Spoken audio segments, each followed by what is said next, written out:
السلام عليكم ورحمة الله وبركاته. الشمار كفون كم جرت النجار فيا كيسني وبليانكو كما جرت الرحمن ربي سنبرها جراتو. هوري ما نجيت في حرام تاتن سبسكرايب لايك شير بوجو دايتنا نسنين سر عيادك عبدن كومنتي جلتنا بالرئيسة جيتو يرو دلك عرفا جسيتي مالك وجدت كوتايتنين دا وچيساني سنين جدا akkasii ijoollee hedduun ijoolleen biyya ormaa daladdu hojii madaamii yeroo geessite hojii biraan qabdi maashaallah anis akkasumaan isiniin jedha mashaffanyaan tirii caammaa daa'imaa caammaa nama guddaa waa hedduun hojjedha garuu yoo barbaaddani kifiliidhaan tartiibaan isin argisiisaa isiniin jedha ammaaf immoo akkanumatti waraabee isinuma argisiisuuf ni waraabee uumamaa hojjedhu kan isin argisiisa jedhee yaade warri barachuu barbaadan koomentii jalannaa barreessaa isiniin jedha nolaal caammaa daa'imaallee dhayeen ture kirriin akkasa sana laadhumatee kirriin abittee fiddee namtittiin tiyya kunola mashaffanyaa ta'ellee dhaheen jira waa hedduun dhahee garuu ani waa hedduun qaba ammaaf kanumaan isinin mul'isa yeroo biraatiif waan isin barbaadan isin qopheessuu danda'a kun laal kirrii saaxinii bareeddu takkaaniin bittee naafittee waa baay'ee das nama jira dhugaa rabbii namatti tola dhugaa dalagaa jaaladhu keessaa inni tokko hojii siraadhaani siraa jechuun hojii harkaa tan immoo in xalabii onlaayinii irraa xalabii yeroo tokko beektanii yoo online irraa xalabdan waan isin hin feene isin fidan waani wanta isin eddasan isanii waan isin hin fidani allaal xixiqqishu tana bituun barbaanne ture guddaa seetiin xalabi isaan immoo xixiqqishu tana naa fidan of baay'een gadde ani guddaa kana se'ee bitee garuu isaan xixiqqishu takka naa fidanii dhuwan wallaahi baay'ee tokko aare ofitti san keessa birri guddaan xalabe kanammoo akkanumatti hagesinaa bitteen hin beeku saaxini maallaa waa hedduu qaba kilooshiillee hin qaba marfee qaba akkattasaa kaameraa ofii kiyyaa waraabee wallaahi ani ol sirrima isin mul'isuun barbaade ture garuu viidiyoon sirritti hin mul'anne dhiifa manarraa ta'aa isiniin jedha yeroo biraa seeraan isinitti mul'isa akkasi kun immoo ka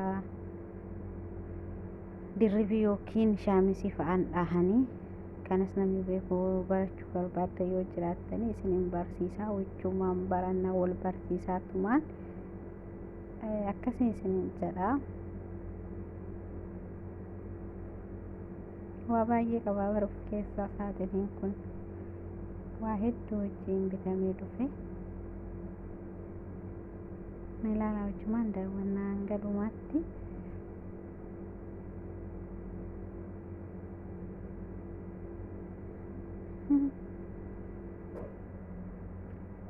akkasii isiniin jedha obboleeyyan kiyyaa viidiyoolee waliin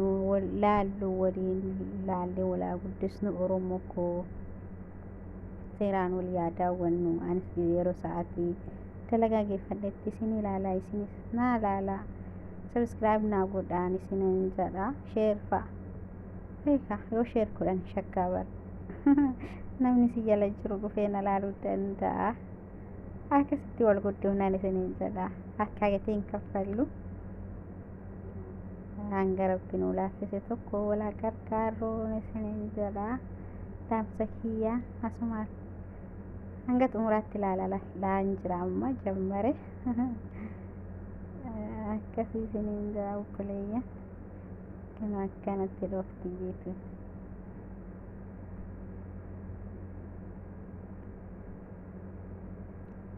akkasii yaada qabdan koomentii jala naa kaayaa oo jalqabarraa nutti mul'isnaan jettan jalqabarraa isiniin mul'isa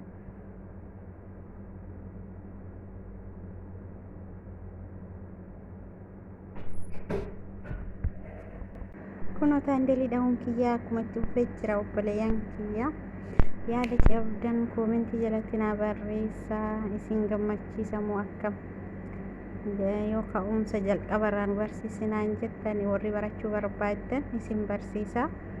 Akkasiin jaan isiniin jira obboleeyyan kiyya laayik sheer sabskiraayib gochuun hin dagatinaa. Walaa jajjabeessinu Oromoo koo wal malee maal qabnaan isiniin jedha.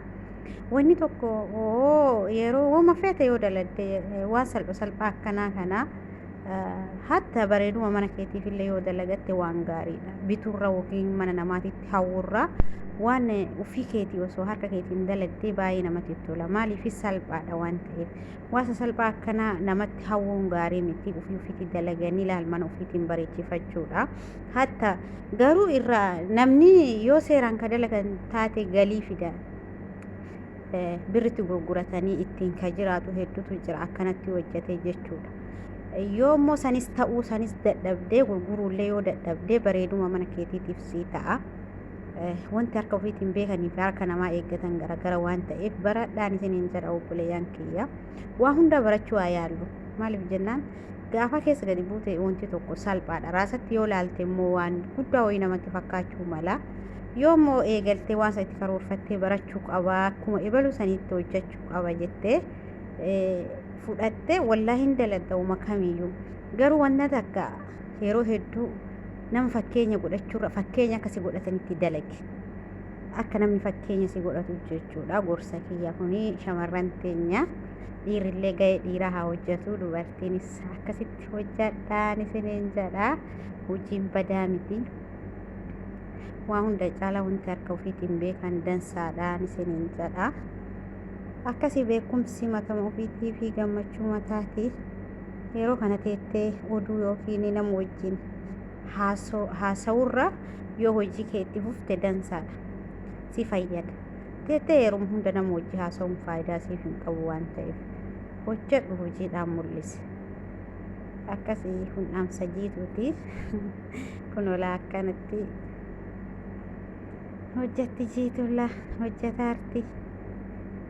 Itti nafni dalagaa arabaa yoo geessite laa kana wajjin xaaraala. Ani yeroo waa hojjedhu niin gammada. Iyyaaduilleedha hin cinqamu. Waa hedduu narraa balleessa hojiin. Yoo callisee immoo taa'ee waa hedduu balleessalleedha yaada hedduu keessa galas. Yoo dalage immoo iyyaadda waan akka kiyyatti. Isinoo akkamne? Yoo hojjettan isinii wayyamoo yoo teettan isinii wayya. Yeroo hunda yoo hojiin dabarsee natti tola. Yoo immoo gaafa hiraftii qabu lafa taa'u wayii baay'een dadhabaa walla hedduu takkan dadhabaa natti hin tolu bakka. Ufumaan taphachaa mataan yeroo waa hojjetin yeroo waa hojjedhu immoo natti tola na gammachiisa. Homaa yaadadhu cinqii yaadadhu jechuudha. Akkasii kun kana fakkaatti mashaffanya tirii dhaadheetiin jira. Guyyaa biraa isinitti mul'isaa waa hedduudha jira. Amma fagoo jira waan ta'eef isinitti mul'isne dhiifama biizii dhallee dalagaadhaani. Akkasiin isiniin jedha. Yoo wanta hojjette hunda fidii nutti mul'isnaan jettan koomentii jalatti barreessaa. Wanti narraa gammadamne yoo jiraate yoo akkasumallee wanti ani balleesse yoo jiraate kana balleessitee kun sirrii miti jedhaati naaf himaa. Maaliif namni tokko yoo badii takka qabaatee namni tokko badii isaa sanitti hime badii sanirraa akka deebi'uun abdiin qaba. Anis akkasuma yoo namni waa kana balleessite yeroo hunda osuma beekan waan anan balleessite tolchite naan jechuurraa waan kana balleessite yoo jedhan hin gammada hedduu natti tola. Maaliif hin sirreeffadha hanga danda'utti waan balleessisan waan ta'eef.